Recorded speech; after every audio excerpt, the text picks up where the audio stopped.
Энэ дунд судлалын цэцгийн шийдвэрийг хүлээн авахыг тухайн үедээ би бас эсэргүүцэж байсан.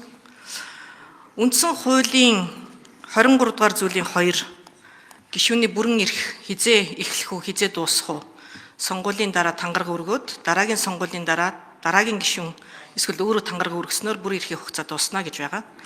Улсын их хурлын тухай хуулийн 8.1.26-д Улсын их хурлын гишүүн сонгогчдод ажлаа тайлагнаж үйл ажиллагаагаа мэдээлэх эрхтэй, уулзалтуудыг хийх эрхтэй гэдэг үүднээс альва улсын их хурлын гишүүний сонгогч иргэдтэйгээ уулзсан уулзалтыг сонгуулийн үйл ажиллагаанд хамааруулахгүй гэдэг анхны энэ философи бол байсан.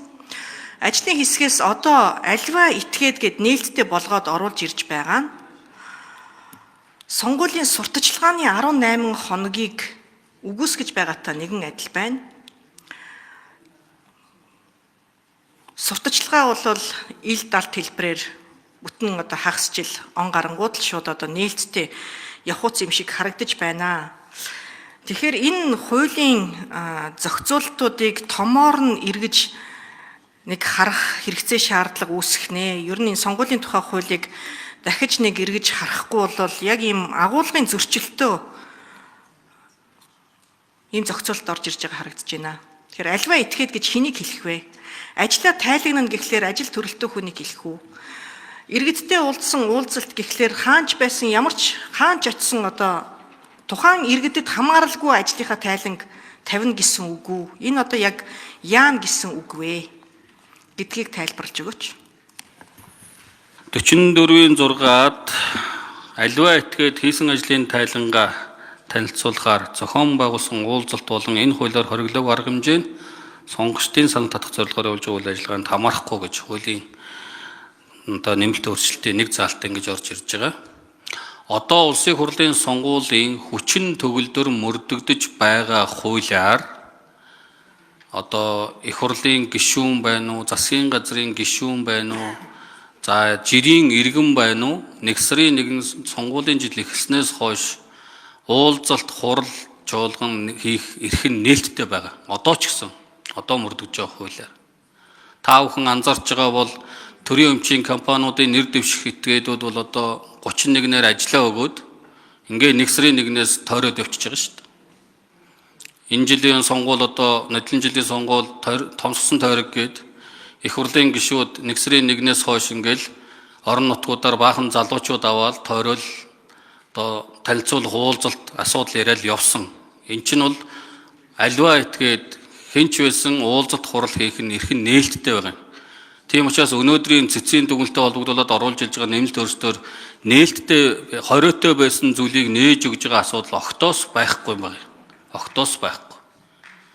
Бидний гол зарчим бол цэцгийн дүгнэлтийн гол агуулга бол улсын их хурлын гишүүн хэвлэл материал тараагаад явах нь сонгуулийн сурчлагаанд хамаарахгүй гэдэг нь цэцгийн дүгнэлтийн агуулгаар улсын их хурлын гишүүн давуу байдлыг олгосон байна. Хууль шүүхийн өмнө бүгд эрх тэгш байна гэдэг зарчмыг хүндсэн байна. Тийм учраас улсын их хурлын гишүүд болохоор тайлан тарааж болоод байдаг. Жирийн иргэд болохоор тайлан тарааж болохгүй. Энэ бол давуу байдлыг олгоцсон. Тийм учраас тэр улсын их хурлын гишүүн байна уу, засгийн газрын гишүүн байна уу, за жирийн иргэн байна уу хэн бүхнийг бол энэ хуулийн нэмэлт өөрчлөлтөөр хэвлэл материал нэг сарын 1-ээс нэр дэвшүүлэх ажиллагаа үргэлжлэх хугацаанд бол хийхийг хориглож байгаа юм.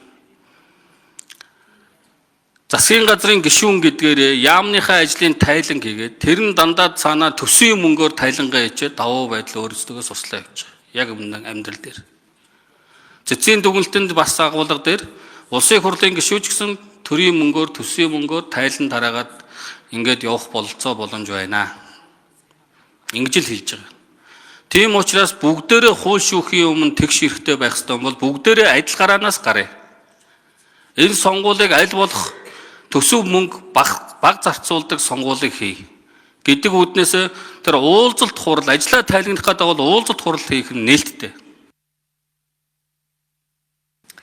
Сандаа учир гишүүнээ би ажлын тайлан хэвлэж тараахыг болиулахыг бол би дэмжиж байна. Энэ бол ер нь буруу. Цаашдаа сонгуулийн тухай хуулиа өөрчлөхдөө ер нь хүн болгон эсвэл одоо нэр дэвшигч бүр тайлан сэтгүүл одоо сурталчилгааны материал тараахаасаа илүүтэй бусад улс орны жишээгээр уг нь нэгдсэн байдлаар сонгуулийн ерөнхий хорооноос нэгдсэн байдлаар бэлдээд өгдөг бол сонгуулийн зардал маш ихээр буурна. Энэ дээр бол би санал нэгдэж байна. Гагцхүү уулзалтыг бол миний санахын л уулзалт уг нь хориглосон тэгээд улсын их хурлын гишүүд өөрсдөө тайлангийн уулзалтаа хийж байна гэдэг нэрийдлэр нэр дэвших магадaltaй залуучуудыг дагуулж явбал хууль бус ажиллагаа хийгээд ирснийг санаад ах юм.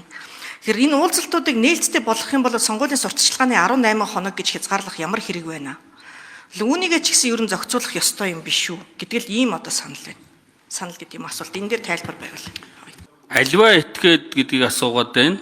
Аливаа этгээдэд их хурлын гишүүн, засгийн газрын гишүүн, жирийн иргэн бүгд орноо. Яг энэ одоо 44-ийн 6 хүчин төгөлдөр мөрж байгаа заалтаар улсын их хурлын гишүүн хийсэн ажлын тайлангаа одоо танилцуулах зорилгоор хийж байгаа уулзалт нь бол одоо сонгуулийн судалгаанд хамаарахгүй гэдэг байгаа байхгүй. Тэгэхээр улсын их хурлын гишүүн тайлангаа ярьж болно, бусд нь одоо бас ярьж болохгүй гэдэг ингээд их хурлын гишүүн гэдэг хүнд давуу байдлыг олгоцсон байгаа юм аа. Тийм учраас цэцгийн дүгнэлтийн агуулга чинь ерөөсөө энэ. Тийм учраас бид бүхэн яхаараа их хурлын гишүүн ганцаараа одоо тайлан тавих нь одоо сурталчилгаанд хамаарахгүй гэдэг.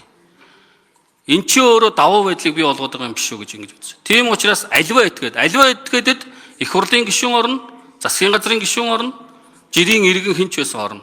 Тийм учраас бүгд нээлттэй хурлаа хий. Таны түрүүний асуусан их хурлын гишүүн хүн 4 жилээр